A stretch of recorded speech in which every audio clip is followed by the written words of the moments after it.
What's up, everybody? Back here with another video. Now today I'm up here in Baltimore, and I'm going to show you a property that we just executed the BRRRR strategy. So the buy, rehab, rent, refinance, or refinance, rent, however you do it. But we just executed the BRRRR strategy on this property. I'm actually sitting outside of it, so I'm going to take you all inside real quick and show you all the property. But if you're not familiar with the BRRRR strategy, or the BRRRR method strategy, it's the buy, you buy a property, you rehab it, you refinance, and you rent the property out, and then you repeat. So it's a strategy that allows you to buy a property without having to reinvest new money every time you buy a property. So you buy a property, you pull your money out, and then use that money to buy the next property. It's a good strategy. It is harder to do today, especially with higher interest rates, but it's not impossible. So I'm going to take you all inside. I'm going to show you all the property. I'm going to give you all a little backstory on the property, how we were able to lock the property in on the purchase, how much we paid for it, how much we put into it, any headache or problems that we ran into, and how we were able to adjust. So if you're new to the channel, go ahead and subscribe to the channel. And with no further ado, let's go.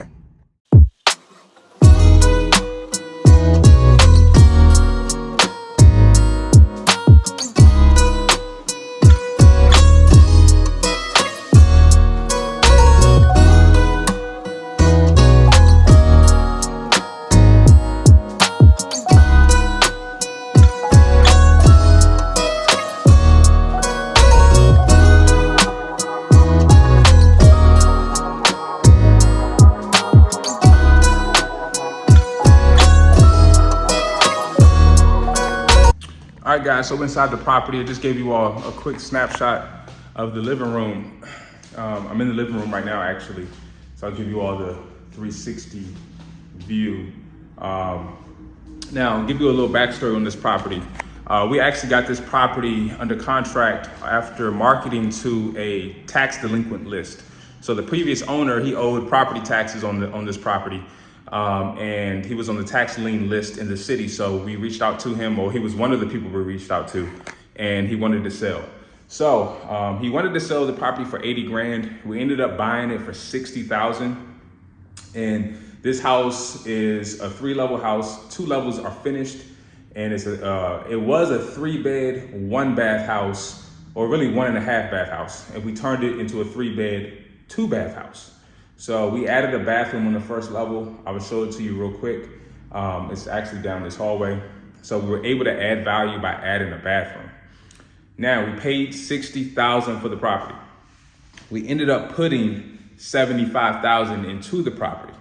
So 60 plus 75,000 is 135,000. So we were into this property for 135,000. Now, the property appraised for 210,000. So a 3-bed, 2.5-bath house in this neighborhood is worth 210,000. So we're in it for 135. It's worth 210, and we refinanced for 145. So we were able to pull all our money out and put our money back in our pocket, so we can use that to go buy another property. And at the same time, we don't have any money in the game, and we're going to rent this property out, and we're going to cash flow. So let me keep giving you all the tour real quick. All right, so we're walking into the dining room. We put this nice chandelier in here, the dining room. So we have these nice floors. These floors are actually laminate floors, but they look good, and they're not the old laminate. We spent about $1.70 a square foot. They look just like real wood. We have the washer and dryer right here on the first floor. We put in a new kitchen. We did black countertops. Actually, this is marble countertops, which we usually do quartz, but the marble is cheaper, and it looks good with the black handles, the black faucet, and on the white cabinets. New fridge, over the range hood, sink, and a dishwasher. So back here is where we added the bathroom. And there was already a bathroom here, but we converted it to a full bathroom. So this bathroom actually was already this size, but it was just a sink and a toilet, and it had all this empty space over here. So we added and there was a window right here. So we closed the window in, we added a shower, we tiled, and it came out really nice. So this was a value add right here.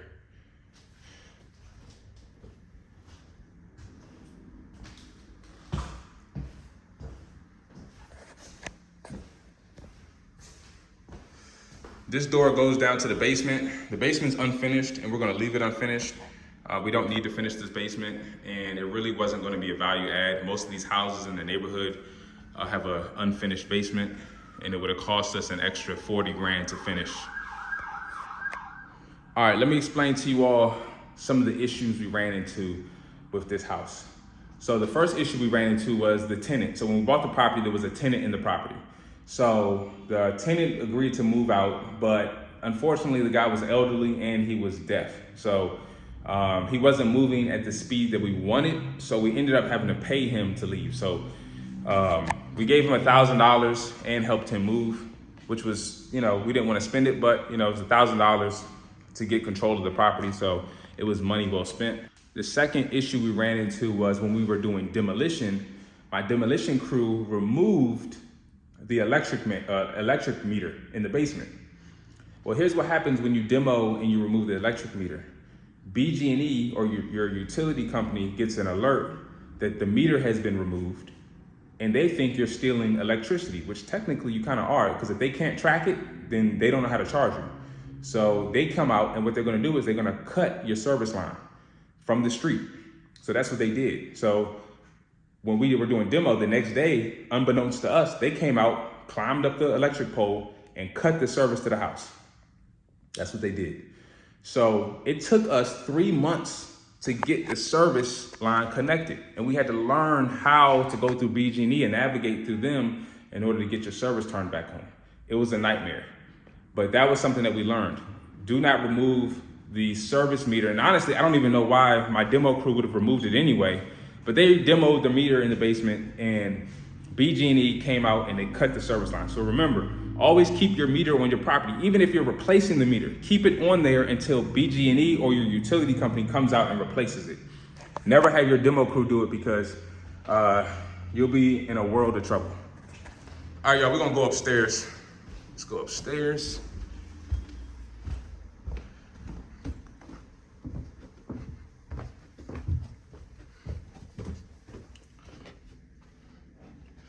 Here's the master.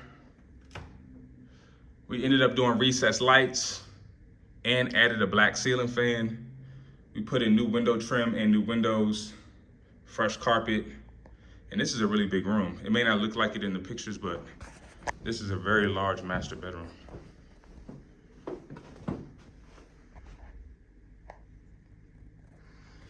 And you can see the street. Now let's talk about the refinance. So I told you how we bought the property. I told you how much we spent on the rehab, which is the first R. And then you have the next R, which is refinance. So we refinanced for $145,000. Now, interest rates are high. So if you have been following the BRRRR method strategy, it's hard to do with a 7% interest rate, right? 2 years ago, you could get a 3% interest rate. Now we're in the 7s. Some people are getting 8. Well, it's hard to do. There are a few options you have. One, the first option you have is when you're buying the property, you negotiate a better price. So you can no longer pay a premium for properties. Well, really, you should never be paying a premium, but you can no longer pay what you used to be able to pay for property. Now you have to chisel more money off, because you're going to need that room for when you refinance. So let's say we refinance for $145,000, but we weren't in a cash flow position. Well, let's refinance for $125,000. That will probably put us in a cash flow position. But if $125,000 refinance doesn't put all our money back in our pocket, then it kind of hinders us from moving on to the next deal. So the only way to combat that, at least on the beginning on the purchase, is to purchase the property for a lower price. So we paid 60 grand for the property. We probably would have paid 45 or 40 if we knew interest rates was going to skyrocket the way they did. But there's nothing we could do about that now. We already bought the property. So how do you actually combat high interest rates after you've bought the property if you're trying to execute the BRRRR strategy? Well, you want to go out and you want to find a DSCR loan which you should be doing anyway if you're buying a property in an LLC. Go ahead and write that down, DSCR loan. And you want to ask the bank that's providing that loan if they have interest-only options. Interest-only options. That means you're only going to be paying interest on the property. That means you're not going to be paying principal. So that means your payment will be lower. Now, I know that's not ideal for those that want to eventually pay the property off, but if your strategy is to just buy the property or refinance the property for now, then what you can do is you can refinance the property for now and just do interest only until interest rates either drop or the rent can be increased to where you are in a significant high cash flow position. So now we didn't necessarily do that on this deal, but it was an option. We didn't need to do it because even with paying the principal and interest, we're still in a cash flow position. But if we weren't, then what we would have done was refinanced into an interest-only loan, and then we would just collect the cash flow, and then 3 to 5 years later, we'll either refinance and hope the interest rates have dropped, or we'll just go ahead and raise the rent. But that's the option, and that's my advice on the best way to combat high interest rates if you're trying to execute the BRRRR strategy in today's world with high interest rates. All right, just want to give y'all that quick tip. Let me go ahead and finish the tour. Let's go. All right, so here's the hallway. We'll go ahead and turn on the lights. So we have the second bedroom right here. Second bedroom is right here. Now, we actually shrunk this bedroom. This bedroom, you see this bump out right here? This wall right here? This wasn't here before. This wall was flush all the way to the corner to where this window is. So that wall right there was all the way flush to that corner. But we bumped it out so that we can increase the size of that bathroom. And there's a bathroom on the other side of this wall. We'll show it to you in a second. But this bathroom over here was tiny. It was a tiny bathroom. Imagine losing 3 feet of space in this small bathroom. It's already small enough, but we ended up increasing the size.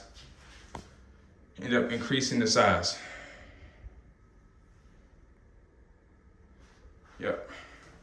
So we did a standalone sink here. Actually, I'm sorry, standalone tub. This is actually still the original tub. We reglazed it and we added new plumbing fixtures, but it came out looking really nice. And it looks like we bought it this way, but no, we actually reglazed this tub and we added this whole plumbing fixture here. So you just put a curtain rod, you put a curtain on the curtain rod and boom, and you have a nice tub. But here's the full bathroom that we increased and we made it functional. So that's actually another tip I want to share with you all. When you all are doing your properties, make sure you not only add value, but you make sure the property is functional. This bathroom that I just showed you all, we could have just remodeled it and kept it the same size, but it wasn't functional. It was a tiny little bathroom. Imagine that being the bathroom to share for all 3 bedrooms up here. It's not gonna work, it's not functional. So we increased the size by 3 feet, made it a larger bathroom, and now it's functional. So later down the road, when we go to sell the property, when a homeowner looks at this property, they're not gonna go in the master bathroom or the main bathroom on the top level and be discouraged by the size of it. So just keep that in mind when you're renovating your properties. Make sure everything is functional when you're doing it so that when you go to sell it, you're doing yourself a favor and it won't be that hard to sell. And this is the 3rd bedroom here. So we added a dome light, replaced that window, and replaced this window. And that's all we did, painted and added carpet. So it's a good, nice house. It's definitely a good entry-level house if we decided to sell it to somebody, but we're just gonna rent it out. We actually have tenants moving in at the end of this month, and everything looks good. All right, guys, so let's go over the numbers real quick. We bought the property for $60K. We put $75 into it, so we're in it for $135. We refinanced for $145. And our mortgage is $1,200. That includes our mortgage, insurance, taxes, and interest. All of that is $1,200. Now we're renting the property out for $1,700. So this property rents out for $1,700. Our all-in costs are $1,200 a month. So we're gonna cash flow at best $500. Now, you have to include vacancy and any maintenance costs, but the good thing is the maintenance costs should be very low, and they are very low on all my properties because we rehab the entire property. So we make sure that everything is done right the first way or the first time, so that when somebody moves in, there's not a lot of maintenance requests. That's why I don't buy properties that are already remodeled. I don't rent properties out that have already been remodeled because I don't know who remodeled them. I don't know what work they did. I don't know what corners they cut. I don't want to deal with their headache. I've been there, I've done that, and I don't want to deal with it again. So that's why I do this BRRRR method on my property. So that's really one of the benefits, is because I'm the one that did the construction and I know what work was done and I know what work wasn't done and I know how it was done. So when we go to rent the property out, the maintenance should be very low. And I'm talking, you shouldn't really be doing a lot of maintenance on a property in the first 2 to 3 years, unless it's something that the tenant is breaking. So that's just something else I wanted to tell you all. Also, real quick, let me show you all this. If you notice, this fridge does not have a water spout. It doesn't have a water spout to fill up any water. I do that on purpose. We don't put water by fridges with water spouts because they usually break. And a lot of times something will go on in the freezer or the water spout and it'll stop working. But guess what happens when it stops working? Your tenant calls you and says, hey, the water filter isn't working. I need somebody to come fix it. Well, that's a pain in the ass to keep sending somebody out here every time to fix the water filter on the fridge. So for your rentals, don't put a water filter in the fridge. Now, when we go to sell this property, we may swap this fridge out, take it out, put it in another rental, and put in a nicer fridge with a water filter. But until then, we're just gonna do this simple thing. Always remember that. Always remember, when you're renting your properties out, don't put things inside the property that are unnecessary, that could break, that is gonna require you to keep sending somebody out to fix. If it's not a necessity or a requirement, or if it's not gonna add more money in rent, you don't necessarily have to do it. So remember that. All right, y'all, I just wanted to show you all this property. We successfully did the BRRRR method strategy on this property. It looks good. Tenants are moving in this month. We bought the property the right way. We refinanced, we rehabbed it, we refinanced, and now we have a renter moving in, and now we're on to the next deal. So until next time, peace.